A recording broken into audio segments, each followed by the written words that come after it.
Selamat datang di Tentang Tiga, tempat di mana kisah nyata berubah menjadi mimpi buruk yang tak pernah usai malam ini. Bersiaplah, karena kami akan membawa Anda masuk ke dalam cerita yang mungkin terlalu dekat dengan kenyataan. Matikan lampu, pasang headset Anda, dan biarkan kami bawa Anda ke dalam kegelapan. Ini adalah cerita tentang pocong tumbal proyek misterius. Ada apa dengan gedung mangkrak di sini? Penasaran dengan kisah horor nyata di balik gedung mangkrak angker di Jalan Sudirman Lama? Rio Bramasta dari channel Misteri Malam akan menguak misteri pocong tumbal proyek yang bikin bulu kuduk berdiri. Dengar langsung kesaksian warga tentang penampakan hantu, suara tangisan misterius, dan kejadian aneh di lokasi yang disebut-sebut sebagai tempat pesugihan atau tumbal proyek. Siapkah kamu menghadapi teror pocong yang masih gentayangan? Tonton sampai habis untuk mengetahui fakta mengerikan di balik urban legend paling seram di Indonesia ini. Kisah mistis ini akan membuatmu berpikir dua kali saat melewati tempat angker. Jangan lewatkan cerita horor viral ini.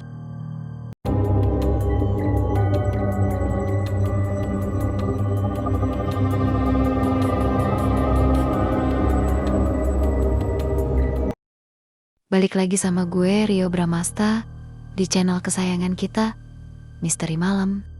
Gimana nih kabar kalian? Semoga sehat selalu ya, biar bisa ikut gue yang ngeri sedap di konten kali ini. Nah, kali ini gue mau ajak kalian ngeliat satu tempat yang udah lama banget bikin gue penasaran, bahkan sampai merinding disco sendiri kalau lewat depannya. Kalian yang sering lewat Jalan Sudirman Lama pasti tahu deh, ada satu gedung mangkrak yang gede banget, kayak monster tidur di pinggir jalan. Dari luar aja udah kelihatan aura matinya. Jendela-jendela yang pecah semua, temboknya kusam. Bahkan ada beberapa bagian yang udah ditumbuhi semak belukar liar. Pohon-pohon di sekitarnya juga pada tinggi-tinggi dan rimbun banget, bikin suasana makin gelap meskipun siang bolong. Jujur, setiap lewat situ bawaannya pengen cepet-cepet aja, kayak ada yang ngedorong buat cepat pergi dari sana. Dulu, gue kira itu cuma gedung kosong biasa yang gagal dibangun. Tapi nih ya, makin kesini, makin banyak aja cerita-cerita aneh yang gue dengar dari warga sekitar. Atau bahkan dari temen-temen yang rumahnya gak jauh dari situ. Ada yang bilang, malam-malam suka kedengaran suara-suara aneh dari dalam gedung. Ada yang kayak suara orang ngesot, ada juga yang mirip suara tangisan pelan. Pernah juga ada tukang ojek yang lewat tengah malam. Katanya dia ngelihat penampakan bayangan putih tinggi di lantai paling atas. Terus langsung ngebut tanpa mikir dua kali. Tapi dari semua cerita itu, yang paling bikin gue gak bisa tidur nyenyak tuh adalah bisik-bisik soal tumbal. Iya, kalian gak salah dengar, tumbal. Katanya sih, pas awal-awal proyek pembangunan gedung itu sempat berjalan lancar awalnya. Bahkan ada rumor kalau gedung itu akan jadi pusat perbelanjaan paling modern di kota. Pekerja keluar masuk setiap hari, suara alat berat menggelegar dari pagi sampai sore. Tapi sekitar setahun berjalan, satu persatu kejadian aneh mulai muncul. Mulanya hanya hal-hal kecil, seperti alat-alat berat yang tiba-tiba mati sendiri di tengah pekerjaan, atau lampu-lampu proyek yang mendadak padam di malam hari tanpa sebab yang jelas. Para pekerja mulai resah. Bisik-bisik soal gangguan mulai terdengar. Konon ada seorang mandor yang kerasukan saat sedang mengawasi pekerjaan malam. Teriak-teriak tak karuan menunjuk ke arah pondasi gedung sambil menyebut nama-nama yang tidak jelas. Setelah kejadian itu, mandor tersebut langsung jatuh sakit dan tidak pernah kembali bekerja. Ketakutan para pekerja semakin mania dijadi ketika suatu pagi, salah satu pekerja ditemukan tewas di dasar lift shaft yang belum selesai. Tubuhnya hancur dengan kondisi yang mengerikan, seolah terjatuh dari ketinggian puluhan meter. Padahal, saat itu lift shaft masih dalam tahap awal dan belum ada alat berat yang bisa mengangkatnya. Setinggi itu, pihak kepolisian menyatakan itu kecelakaan kerja. Namun, para pekerja yakin ada yang tidak beres. Desas-desus tentang tumbal semakin menguat. Beberapa pekerja bahkan mengaku melihat penampakan sosok hitam tinggi besar di sekitar lokasi pembangunan di malam hari. Tak lama setelah itu, kejadian serupa terulang. Dua pekerja lain menghilang tanpa jejak, meninggalkan peralatan mereka begitu saja. Pencarian besar-besaran dilakukan, tapi hasilnya nihil. Mereka lenyap begitu saja seolah ditelan bumi. Proyek akhirnya dihentikan total. Gedung itu terbengkalai, menyisakan kerangka beton yang menjulang tinggi, menjadi saksi bisu kisah-kisah kelam yang menyelimutinya. Sejak saat itu, tak ada lagi yang berani mendekat. Hanya sesekali terdengar kabar tentang penampakan aneh atau suara-suara misterius yang berasal dari dalamnya, memperkuat mitos bahwa gedung itu berhantu, menyimpan rahasia kelam dari masa lalu, terutama tentang tumbal yang konon diminta untuk kelancaran pembangunan yang kemudian gagal total. Malam itu, jam dinding menunjukkan pukul 12:04 dini hari. Udara Jakarta terasa menusuk tulang, apalagi di sekitar area gedung mangkrak itu. Dengan kamera yang sudah menyala dan mic yang terpasang rapi, Rio merasakan detak jantungnya berpacu lebih cepat dari biasanya. Dia ditemani dua krunya, Danu yang memegang lampu sorot, dan Rian yang bertanggung jawab atas drone kecil mereka. Cahaya bulan purnama samar-samar menembus celah pepohonan rindang di sekitar gedung, menciptakan bayangan-bayangan aneh yang bergerak cerak seperti hantu. Rio mencoba bersikap tenang di depan kamera, menyapa penonton dengan senyum dipaksakan. "Oh guys, seperti yang udah gue bilang, kita sekarang udah ada persis di depan gedung angker itu. Jujur, hawanya udah beda banget dari pas yang tadi." Merinding, ujarnya sambil mengusap tengkuknya.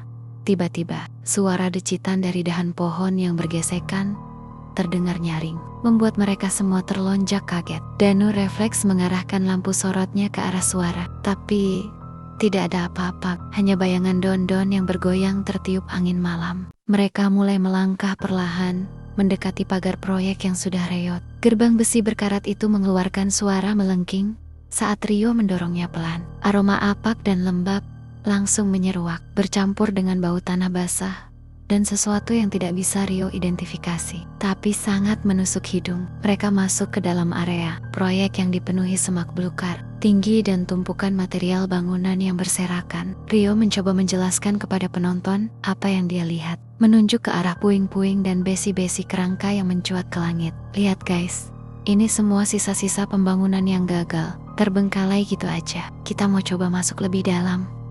Kalau bisa sampai ke dalam gedung," bisiknya. Tiba-tiba, dari lantai atas gedung, terdengar suara samp, seperti ada sesuatu yang berat sedang diseret. Suara itu berirama, semakin lama semakin jelas dan mendekat. Rio dan krunya saling pandang, wajah mereka pucat pasi. Danu memegang erat lampu sorotnya, tangannya gemetar. Rian buru-buru mengarahkan drone-nya ke atas, tapi sinyalnya mulai terganggu. Layar monitor di ponsel Ryan menunjukkan gambar yang berkedip-kedip, penuh noise. Suara menyeret itu tiba-tiba berhenti. Keheningan pekat menyelimuti mereka. Hanya suara jangkrik yang terdengar samar. Kemudian, terdengar tawa cekikikan dari dalam gedung. Pelan, lalu semakin keras, seolah-olah mengelilingi mereka dari segala arah. Tawa itu terdengar serak, dingin, dan benar-benar bukan tawa manusia biasa. Rio tahu, kali ini mereka benar-benar tidak sendirian. Tawa cekikikan itu semakin menusuk telinga, bergaung di antara pilar-pilar beton yang dingin. Rio mencoba menenangkan diri. Jantungnya berdebar kencang, seolah ingin keluar dari tempatnya. "Oke guys, kalian denger itu? Itu bukan suara editan. Ini asli. Kita benar-benar nggak sendiri di sini," bisiknya ke arah kamera. Suaranya sedikit bergetar. Danu sudah menyorotkan lampunya ke segala arah, panik mencari sumber suara. Rian mencoba menstabilkan drone, tapi sinyalnya tetap kacau, hanya menghasilkan gambar buram. Tiba-tiba, dari kegelapan di dalam gedung, terlihat sekelebat bayangan hitam melintas dengan kecepatan tinggi. Bayangan itu terlalu cepat untuk dikenali, hanya menyisakan kesan dingin dan menakutkan. Rio merasakan bulu kuduknya berdiri tegak. Ia teringat kisah tentang bayangan putih tinggi di lantai atas, namun yang ini terasa jauh lebih pekat dan agresif. Mereka memutuskan untuk memberanikan diri masuk lebih dalam. Rio memimpin, melangkah perlahan di antara puing-puing dan genangan air. Aroma apak semakin pekat, bercampur dengan bau besi berkarat dan lumut. Mereka menyusuri lorong gelap yang dulunya mungkin adalah area lobi. Lampu sorot Danu menampakkan dinding-dinding yang retak, grafiti-grafiti usang, dan jaring laba-laba tebal yang menggantung di mana-mana. Tiba-tiba, suara brok keras terdengar dari arah lantai atas, seperti ada sesuatu yang berat jatuh atau dilempar. Suara itu begitu nyaring, memecah keheningan malam, membuat mereka semua terlonjak. Rio langsung mengarahkan kamera ke atas, mencoba menangkap sesuatu, tapi hanya kegelapan yang pekat. Rian berteriak. Sinyal drone putus, layar ponselnya mati total. Drone-nya menghilang di tengah kegelapan lantai atas. Panik mulai merayapi mereka. Saat mereka terdiam, berusaha mencerna apa yang baru saja terjadi. Sebuah bisikan lirih terdengar tepat di belakang Rio. Pulanglah. Bisikan itu sangat dekat, seolah-olah seseorang berbicara di telinganya. Rio membalikkan badan dengan cepat, tapi tidak ada siapa-siapa. Danu dan Rian juga tampak terkejut. Mereka mendengar bisikan yang sama. Wajah Danu sudah memutih. Ia menggenggam erat senternya sampai buku jarinya memutih. Kita harus pergi, Rio, desaknya dengan suara bergetar. Rio tahu mereka harus segera keluar, tapi rasa penasaran dan adrenalin membuatnya ingin bertahan lebih lama. Namun, saat dia memutar kembali ke depan, sebuah bayangan hitam legam, jauh lebih besar dari sebelumnya, tiba-tiba muncul di ujung lorong, mengambang di udara, dengan mata merah menyala yang menatap tajam ke arah mereka. Mata itu memancarkan kebencian dan kemarahan yang luar biasa, seolah ingin menerkam. Rio dan krunya tidak menunggu lagi. Ketakutan yang tak terkendali mencengkeram mereka. Rio berteriak, "Lari!" Dan mereka langsung berbalik badan, berlari sekencang-kencangnya kembali menuju gerbang, meninggalkan semua peralatan yang terjatuh di belakang mereka. Bahkan tidak peduli lagi dengan kamera yang masih merekam. Mereka hanya ingin keluar dari tempat mengerikan itu hidup-hidup. Napas mereka memburu, paru-paru terasa terbakar saat mereka berlari kalang kabut, menerobos semak belukar dan puing-puing. Rio tidak peduli dengan ranting-ranting yang menggores wajah atau batu yang melukai kakinya. Suara langkah kaki mereka berpacu dengan detak jantung yang menggila. Di belakang mereka, tawa cekikikan itu kembali terdengar. Kali ini lebih keras dan siolia-lia mengiringi setiap langkah mereka. Semakin dekat, bayangan hitam yang mengerikan itu seakan membayangi, memendekkan jarak. Danu tersandung, jatuh tersungkur, tapi Rian sigap menariknya berdiri. Tidak ada waktu untuk menoleh ke belakang. Lampu sorot Danu sudah jatuh entah kemana, meninggalkan mereka dalam kegelapan yang hanya diterangi samar oleh cahaya bulan dan kilat sesekali yang menyambar di kejauhan. Saat mereka hampir mencapai gerbang, suara gesekan logam yang menusuk telinga kembali terdengar. Kali ini berasal dari gerbang yang mereka lewati tadi.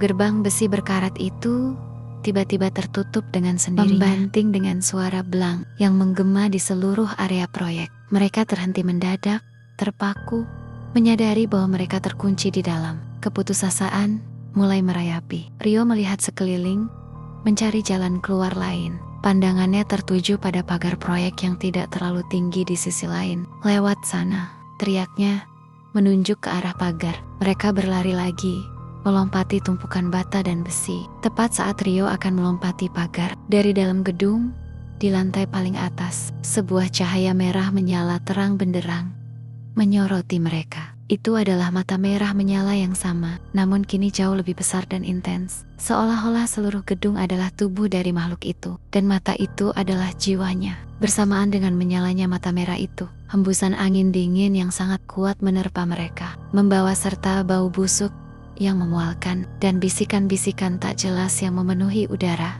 Bisikan-bisikan itu bukan lagi "pulanglah", melainkan untayan kalimat-kalimat kuno yang tidak bisa mereka pahami, namun terasa sangat mengancam dan menghantui. Rio merasakan sebuah kekuatan tak kasat mata mendorongnya dari belakang, hampir membuatnya jatuh. Ia berpegangan erat pada pagar, berusaha keras untuk memanjat. Danu dan Rian sudah berhasil melompati pagar, dan kini mereka berteriak-teriak meminta Rio cepat. Dengan sekuat tenaga, Rio melompat, mendarat tidak sempurna di sisi luar pagar. Mereka bertiga langsung berlari sekencang mungkin, tidak berhenti sampai mereka mencapai jalan raya yang ramai. Saat mereka akhirnya berhasil mencapai mobil, dengan napas torenggengga dan tubuh yang gemetar hebat, Rio memberanikan diri menoleh ke belakang untuk terakhir kalinya. Gedung mangkrak itu berdiri kokoh dalam kegelapan, namun kali ini di setiap jendela yang pecah